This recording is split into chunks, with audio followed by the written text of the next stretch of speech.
10장 1절부터 10절까지 말씀 통해서 여호와를 힘입고 용기를 얻었더라 라는 제목으로 말씀 함께 나눕니다. 살얼음판 위를 걷는 것은 매우 위험한 일입니다.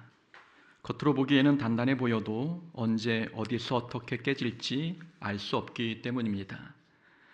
살얼음판 위를 걷는 사람의 마음은 매 순간 조마조마할 수밖에 없습니다. 만약 여러분들이라면 언제 깨질지 모를 그 얼음판 위를 걸어가시겠습니까?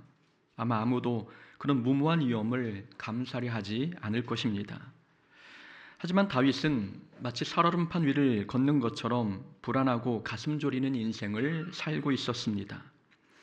다윗은 사울의 추격을 피하고자 블레셋으로 망명했습니다. 블레셋의 아기스 왕은 다윗에게 시글락 성읍을 내주었고 다윗은 그곳에서 자기를 따르는 사람들과 함께 살았습니다. 그러나 그 삶은 결코 안전하지 않았습니다. 다윗은 아기스의 신뢰를 얻기 위해 마치 블레셋의 충신이 된 것처럼 행동하며 거짓말로 자기의 본심을 숨겨야 했습니다. 만약 그 거짓이 드러나기라도 하면 다윗은 목숨을 잃을 수 있었습니다. 블레셋에서의 다윗의 삶은 하루하루가 조마조마하고 아슬아슬한 삶이었습니다. 그렇게 적과의 위험한 동거를 해온 다윗에게 큰 위기가 닥쳤습니다. 다윗이 블레셋 편에 서서 같은 민족 이스라엘과 전쟁을 치러야 하는 상황에 놓이게 된 것입니다. 만약 그 전쟁에 실제로 다윗이 참전했다면 다윗은 자기 민족을 향해 칼을 들어야 했을 것입니다. 다행히 하나님께서 도와주셔서 다윗의 참전은 무산되었습니다. 그러나 그 위기는 여기서 끝나지 않았습니다. 이 위기가 지나가자 더 큰 위기가 다윗을 기다리고 있었습니다. 다윗과 그를 따르던 사람들이 살고 있던 시글락 성읍에 비참한 일이 일어났던 것입니다. 다윗이 전쟁에 참전하기 위해 잠깐 자리를 비운 3일 동안 아말렉 족속이 시글락을 침공해 성읍을 불태웠고 다윗의 가족과 그를 따르는 사람의 모든 가족을 사로잡아 갔습니다. 이 사건은 다윗과 함께하던 자들에게 큰 충격이었습니다. 다윗과 함께한 백성들은 사울에게 쫓기며 10년 동안 광야를 떠돌았지만 그동안 다윗에게 불평 한 번 하지 않았습니다. 그런데 아내와 자식을 잃자 감정을 주체하지 못하고 다윗을 돌로 치려 했습니다. 6절 말씀입니다. 백성들이 자녀들 때문에 마음이 슬퍼서 다윗을 돌로 치자 하니. 사람들은 가족을 잃게 된 것이 다윗 때문이라고 생각했습니다. 다윗이 시글락에 머무는 동안 아말렉 족속을 자주 공격했었는데 그 일 때문에 아말렉이 보복했다고 생각한 것입니다. 끔찍한 일을 벌인 주범은 아말렉 족속인데 백성들은 다윗에게 분풀이를 하고 있었습니다. 이 백성들은 다윗을 위해 목숨까지 바칠 것 같았던 사람들이었습니다. 10년의 광야 생활에서도 변하지 않았던 다윗과의 관계가 가족을 잃는 순간 태도가 바뀐 것입니다. 이런 모습을 통해 우리는 한 가지 사실을 깨닫게 됩니다. 사람들에게는 저마다 영적 마지노선이 있다는 사실입니다. 마지노선이란 더 이상 물러설 수 없는 마지막 한계선을 뜻합니다. 이것만은 안 됩니다. 여기까지는 이해와 용서가 가능한데 이 선을 넘으면 참기 어렵습니다 라고 하는 자기만의 한계선, 그것이 영적 마지노선입니다. 다윗을 따르던 백성들에게는 가족이 마지노선이었습니다. 다윗 때문에 내가 고생하고 내가 피해본 것은 참을 수 있었습니다. 광야에서 잠을 자고 동굴로 피신하며 먹을 것이 없어 굶주리는 것은 감수할 수 있었습니다. 그러나 가족이 피해를 입는 것은 참을 수 없었습니다. 그래서 지금까지 다윗에게 충성하던 사람들이 가족의 생사를 알 수 없는 지경에 이르자 그 충성이 원망과 살이로 바뀌었습니다. 결국 다윗을 향한 백성들의 충성은 자신들이 허용한 범위 안에서만 유효했던 것입니다. 하나님을 향한 우리의 신앙이 변하지 않으려면 우리가 정해놓은 영적 마지노선을 철폐해야 합니다. 영적 마지노선은 하나님의 통치를 거부하는 경계선입니다. 마지노선이 있다는 것은 자신이 정한 한계 안에서만 하나님을 따르겠다는 뜻이 아닙니까? 하나님이라 할지라도 내가 정한 범위 이상은 절대 양보할 수 없다고 말하는 것, 그것이 영적 마지노선이고 이 영적 마지노선은 하나님의 통치를 거부하는 불순종의 경계선입니다. 하나님, 여기까지만 순종하겠습니다. 그러나 이것만은 안 됩니다. 하나님 이것까지는 참겠습니다. 그러나 이 이상은 더 이상 안 됩니다. 이런 모습이 영적 마지노선을 정해놓고 신앙생활하는 모습입니다. 이런 신앙은 마지노선이 무너지면 하나님과의 관계도 달라집니다. 우리의 신앙이 성장하려면 우리가 정해놓은 한계선을 깨트려야 합니다. 영적 마지노선이 허물어져야 신앙이 성장하고 순종의 지경도 넓어집니다. 신앙생활의 핵심이 무엇입니까? 내 삶의 주인이 하나님이심을 고백하는 것, 이것이 신앙생활의 핵심 아닙니까? 그런데 마지노선이 있다는 것은 자신이 허용한 범위 안에서는 하나님의 주인이시지만 양보할 수 없는 것에 대해서는 내가 주인이라는 말이 아니겠습니까? 그걸 과연 올바른 신앙생활이라 말할 수 있겠습니까? 욥은 영적 마지노선이 없었습니다. 하나님께서 욥의 재산과 자녀와 건강을 다 잃게 하셨지만 욥의 믿음은 흔들리지 않았습니다. 욥은 모든 것을 누리고 있을 때에도 하나님이 자기의 주인이셨고 모든 것을 잃었을 때에도 여전히 하나님은 본인의 주인이셨습니다. 욥이 최악의 상황에서도 하나님과의 관계가 변하지 않았던 이유는 하나님 이것만은 안 됩니다 라고 하는 이 마지노선이 없었기 때문입니다.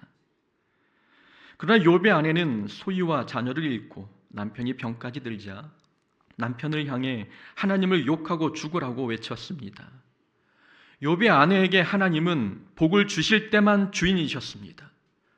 욥의 아내가 고난 속에서 신앙을 잃어버린 이유는 자신만의 영적 마지노선이 있었기 때문입니다. 자신이 정해놓은 마지노선이 붕괴되자 하나님은 더 이상 주인이 아니라 원망의 대상이 되었습니다. 마태복음의 부자 청년은 재물이 마지노선이었습니다. 부자 청년은 어릴 때부터 계명을 지켰고 경건한 삶을 살았습니다. 그러나 내 소유를 팔아 가난한 자들에게 주라라는 말씀 앞에서 청년은 근심하며 돌아갔습니다. 재물이 그 청년에게는 양보할 수 없는 마지노선이었습니다. 이 청년은 재물이 낭비되지 않는 선에서만 주를 따르고 싶었던 것입니다. 이렇게 사람들에게는 하나님 앞에서라도 양보하기 싫은 자기만의 영적 마지노선이 있습니다. 우리에게는 어떤 마지노선이 있습니까? 어떤 사람은 신앙생활을 잘 하다가도 교회에서 헌금 이야기만 나오면 신앙생활을 중단합니다.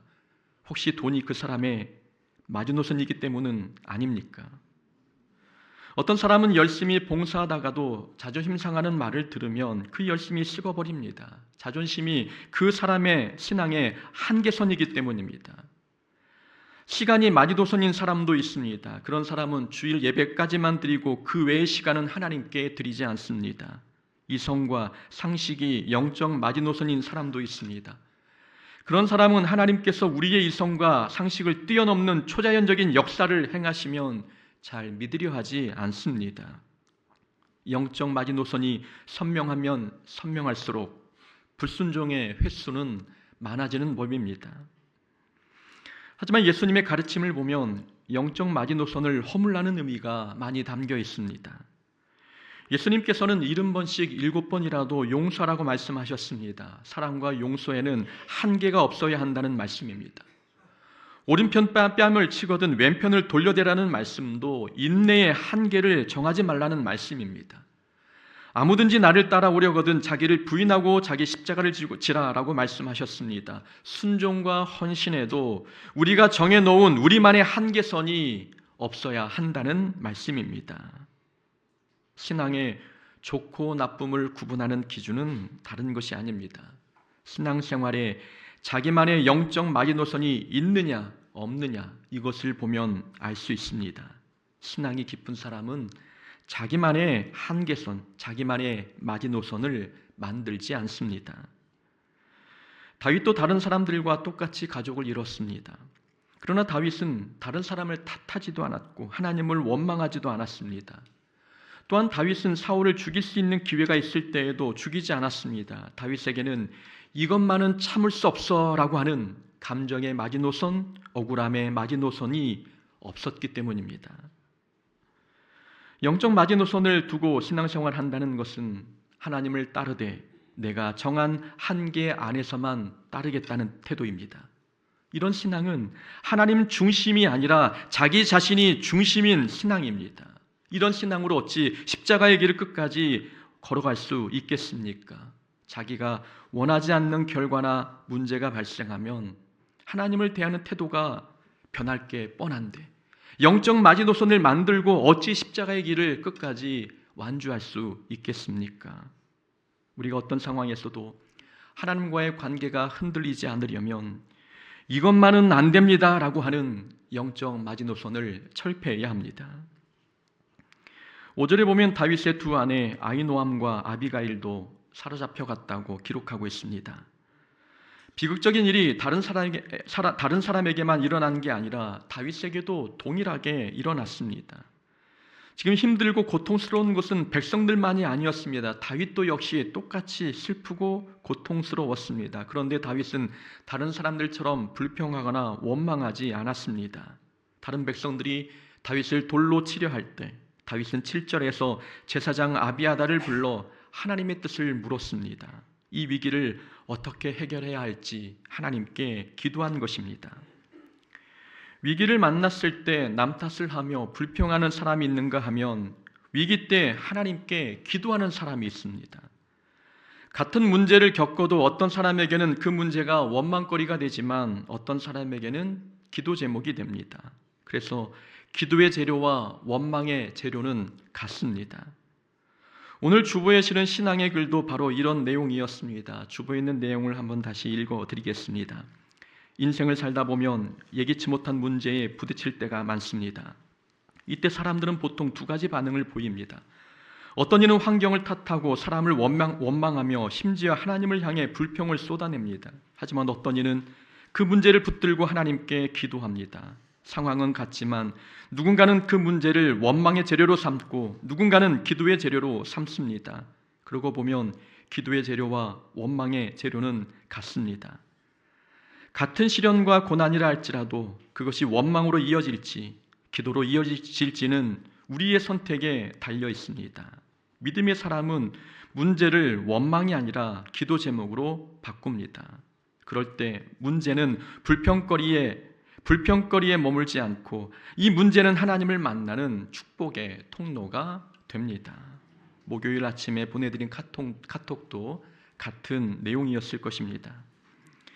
출애굽기 5장에 보면 이스라엘 백성들이 고된 노역으로 고통을 겪는 장면이 나옵니다. 모세가 바로에게 가서 이스라엘 백성을 내보내라고 말하자 바로는 오히려 이스라엘 백성들을 더 심하게 학대했습니다. 모세가 나타나기 전에는 이렇게까지 힘들지 않았는데 모세가 나타나면서부터 상황이 더 어려워진 것입니다. 그러자 이스라엘 백성은 모세를 원망하기 시작했습니다. 학대를 가한 사람은 바로였는데 백성들은 모세를 비난했던 것입니다. 얼마나 모세 입장에서 억울하겠습니까? 이때 모세는 하나님께 기도했습니다. 다른 사람들은 힘든 상황을 원망의 재료로 삼을 때 모세는 기도의 재료로 삼은 것입니다. 위기는 원망의 재료가 아니라 기도의 재료입니다. 고난이 거세지고 있다면 그건 더 크게 원망하라는 신호가 아니라 더 크게 기도하라는 신호입니다. 위기를 원망의 재료로만 사용한다면 그 위기는 절대 해결되지 않습니다. 문제 해결의 시작은 위기를 기도 재료로 삼을 때 시작됩니다. 우리가 고난을 원망의 재료로만 사용한다면 그건 고난의 목적을 잘못 알고 있기 때문입니다.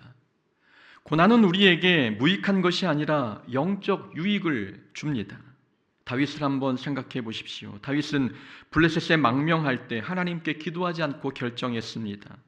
사울이라고 하는 위기 앞에서 기도하지 않았던 다윗이 오늘은 위기 앞에서 하나님께 기도했습니다. 다윗이 다시 기도를 회복할 수 있었던 이유는 고난을 통해 깨달았기 때문입니다. 위기를 만날 때는 기도부터 해야 되는구나. 기도하지 않고 결정하면 더 큰 위기를 겪게 되는구나. 다윗은 인생의 위기를 겪으면서 기도의 중요성을 깨달았습니다. 고난은 다윗에게 기도를 회복하는 시간이었습니다. 고난은 고통을 겪는 시간이 아니라 잃어버린 신앙을 찾는 시간이었고 무너진 하나님과의 관계를 다시 바르게 정립하는 기회였습니다. 그래서 고난은 기도의 재료이지 결코 원망의 재료가 될 수 없습니다. 우리는 우리의 고난이 기도의 재료가 되고 있습니까? 아니면 원망의 재료가 되고 있습니까? 우리 교회 성도님들을 신방하다 보면 제가 은혜 받을 때가 많습니다. 힘들고 어려운 상황임에도 불구하고 모든 것이 감사요 은혜라고 고백하는 분들을 만나면 겸손해지고 존경스럽습니다. 어떤 분은 많은 돈을 벌지는 않지만 땅 먹고 살 만큼만 벌게 해주신 것만으로도 감사하다고 고백하셨습니다. 세상 사람들은 그런 일로 감사하지 않습니다. 세상 사람들은 더 많이 벌고 더 많이 가져야 감사합니다. 그러나 믿음의 사람은 넉넉하지 않아도 부족하지 않은 것만으로도 감사합니다. 세상 사람들에게는 불평의 재료가 될 수 있는 상황이 우리에게는 감사의 재료가 되는 것입니다. 또한 어떤 분은 병상 위에서도 하나님께 감사하셨습니다. 세상 사람 같으면 왜 나에게 이런 일이 일어났을까라며 불평했을 텐데 그분은 병상 위에서도 감사의 제목을 찾으셨습니다. 고난이, 질병이 원망의 재료가 아니라 감사의 재료, 기도의 재료가 된 것입니다. 이렇게 믿음의 사람들은 고난을 원망의 재료로 사용하지 않습니다. 믿음의 사람은 고난 때문에 하나님과 멀어지지 않고 고통을 통해 하나님과 더 가까워집니다. 그래서 우리에게 고난은 믿음이 무너지는 사건이 아니라 하나님을 더 깊이 만나는 기회인 것입니다. 그러니 우리 삶에 위기를 만났다면 그 위기를 원망의 제목으로 삼지 말고 기도의 제목으로 삼을 수 있어야 합니다. 6절 하반절 말씀입니다. 다윗이 크게 다급하였으나 그의 하나님 여호와를 힘입고 용기를 얻었더라. 다윗은 가족을 잃었고 자신을 따르던 사람들로부터 돌에 맞을 뻔했습니다. 다윗은 자기 문제만으로도 감당하기 어려운 상황인데 주변 사람들의 비난까지 견뎌야 했습니다. 이런 절박한 상황에서도 다윗은 절망하지 않았습니다. 오히려 하나님 여호와를 힘입어 용기를 얻었습니다. 다윗이 용기를 얻은 시점을 생각해 보십시오. 지금 다윗의 상황을 보면 아무것도 해결된 것이 없었습니다. 시글락은 여전히 잿더미였고 가족들은 포로로 끌려가 생사를 알 수 없는 상황이었습니다. 지금 아말렉을 추격한다 해도 3일이 지난 상황이라 따라잡을 수 있을지 확신할 수 없었습니다. 다윗의 상황은 여전히 절망적이었습니다. 그런데 다윗은 이미 용기를 얻었다고 고백합니다. 문제가 해결되었기 때문에 힘을 얻은 것이 아니었습니다. 하나님으로 인해 힘과 용기를 얻은 것입니다. 믿음이란 바로 이런 것입니다. 믿음은 문제가 해결된 뒤에 힘을 얻는 것이 아니라 문제가 해결되지 않았어도 하나님 한 분만으로 힘을 얻는 것입니다.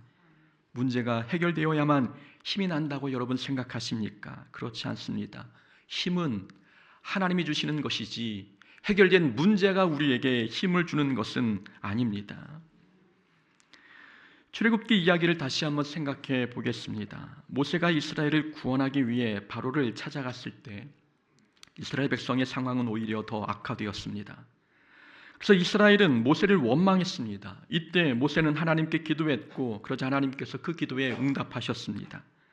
하나님께서 모세에게 응답하신 대답은 딱 한 문장이었습니다. 나는 여호와이니라. 하나님의 대답은 내가 문제를 해결해 주겠다가 아니었습니다. 나는 여호와이니라 라는 것이 하나님의 응답이었습니다. 왜 하나님은 위기에 빠진 모세에게 이름부터 알려주셨을까요? 그것은 하나님이 누구인지 아는 것만으로도 힘이 나고 위로가 되기 때문입니다. 힘들고 어려운 상황을 이겨내는 힘은 문제 해결에서 오는 것이 아닙니다. 하나님이 전능하신 여호와이심을 아는 그 지식에서 힘이 나오는 것입니다. 믿음의 사람은 문제가 해결되어야 힘이 나는 사람이 아닙니다. 문제가 해결되지 않아도 하나님으로 인해 먼저 용기를 얻는 사람, 그런 사람들이 바로 하나님의 자녀들입니다. 우리는 무엇을 통해 힘을 얻고 있습니까? 문제가 해결되어야만 힘이 나십니까? 아니면 다윗이나 하박국 선지자처럼 하나님 한 분만으로도 기뻐하고 힘이 나십니까? 여호와는 나의 목자시니 내게 부족함이 없으리로다.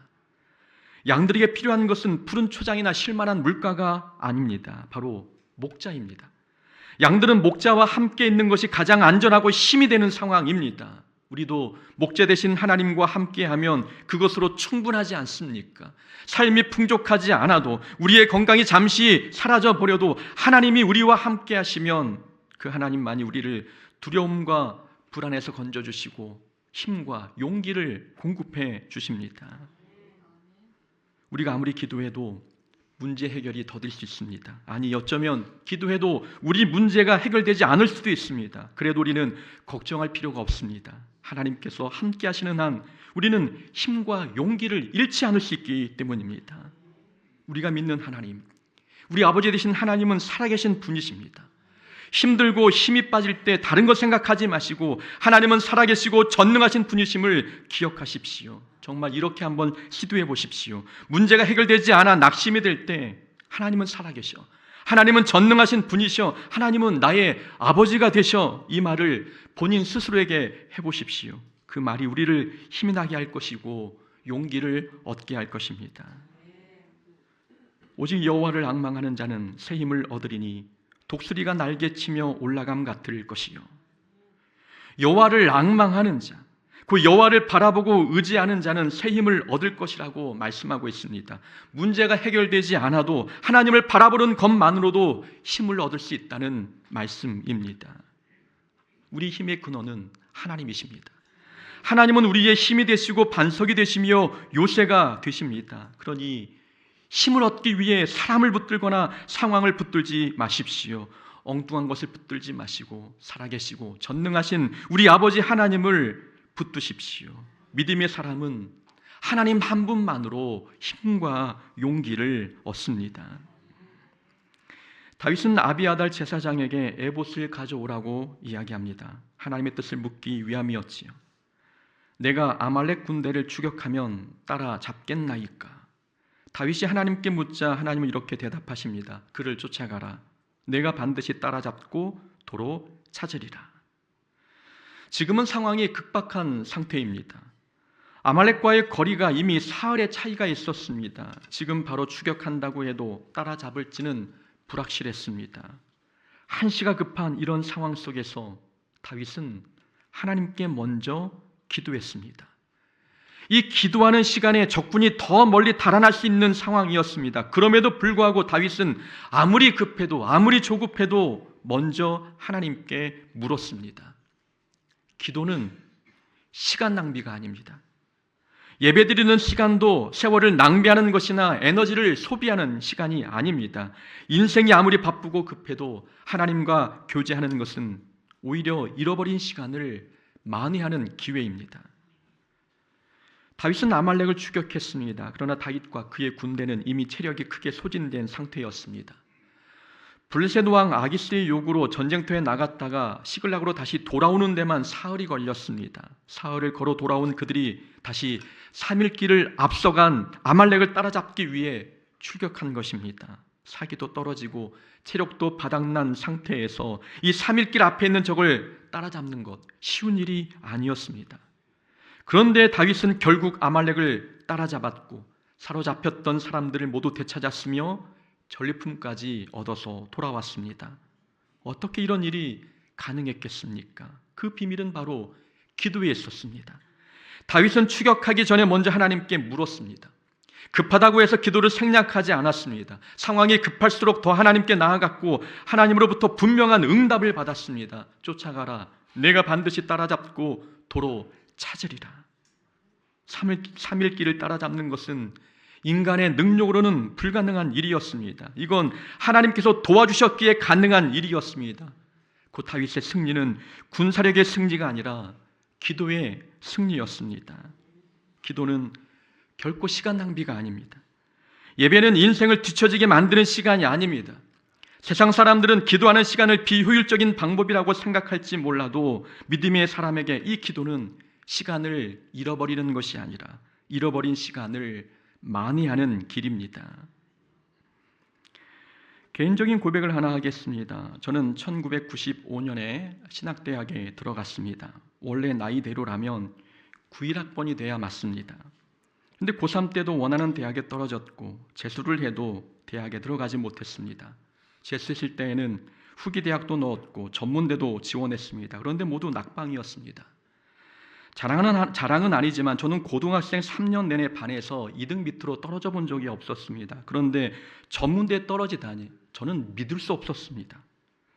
버스를 타고 집에 돌아오는 길에 내가 수험번호를 잘못 확인했나 싶어 버스에 내려 다시 학교에 올라가 합격 대자보를 확인할 정도였습니다. 그 정도로 믿을 수 없는 결과였습니다. 그때는 시험만 보면 떨어졌던 때라 열등감이 바닥이었습니다. 그런 상태에 먼저 군에 입대했습니다. 군대에 가니 거기서도 대학 다니다 온 사람과 고등학교 졸업자를 구분했습니다. 그 당시 제 마음속에는 늘 이런 생각이 가득했습니다. 내 인생은 다른 사람에 비해 한참 뒤처졌구나. 그런데 제가 목회를 하기로 결정하니 모든 게 순조롭게 진행되었습니다. 병장 때 대학 입시 원서를 냈고 말년 휴가 때 대학 시험을 봤습니다. 그리고 95년도 1월 12일에 전역하고 바로 대학 면접을 보고 신학교에 합격했습니다. 전역하자마자 대학 생활을 시작하게 된 것입니다. 그러다 보니 졸업할 때에는 제 또래 친구들과 같은 해에 졸업하게 되었습니다. 저는 다른 친구들보다 3년이 늦었다고 생각했습니다. 그런데 졸업은 또래들과 같은 해에 하게 된 것입니다. 이 일이 다른 사람에게는 아무것도 아닌 일이겠지만 저에게는 기적과 같은 일이었습니다. 늘 제 머릿속에는 나는 뒤처졌어, 나는 늦었어, 나는 따라가려면 한참 멀었어 라는 생각이 떠나지 않았는데 하나님께서 저의 열등감을 지워주시기 위해 3년의 시간을 단축시켜 주셨습니다. 하나님은 늦은 것을 따라잡게 하시는 분이십니다.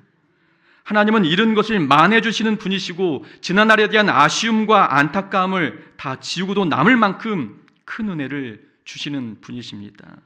그러니 기도하고 예배드리는 것을 시간 낭비라고 생각하지 마십시오. 기도는 시간을 잃어버리는 것이 아니라 잃어버린 시간을 만회하는 것입니다.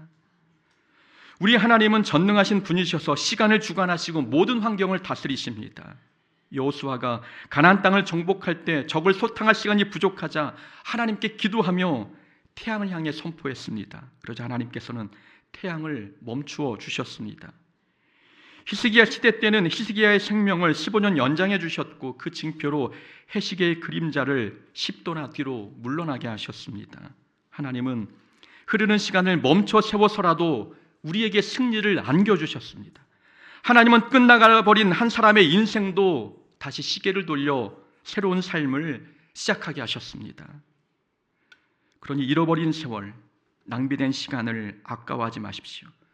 남들보다 뒤처진 것 같아 절망하지 마시고 지난 실수에 대해서 후회할 필요도 없습니다. 하나님은 기도를 통해 해시계의 그림자를 뒤로 돌리듯 우리의 잃어버린 세월을 회복시켜 주십니다. 그리고 이전의 실수와 아쉬움을 다 지울 만큼 하나님은 우리의 모든 것을 회복시켜 주십니다. 그러니 아무리 바쁘고 분주해도 우리는 기도 시간만큼은 지켜야 합니다.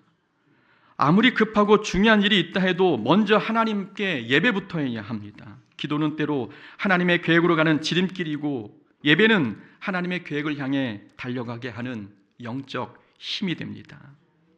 기도하는 사람에게는 유라굴로 광풍도 순풍이 되지만 기도하지 않는 사람에게는 순풍도 역풍이 되는 법입니다.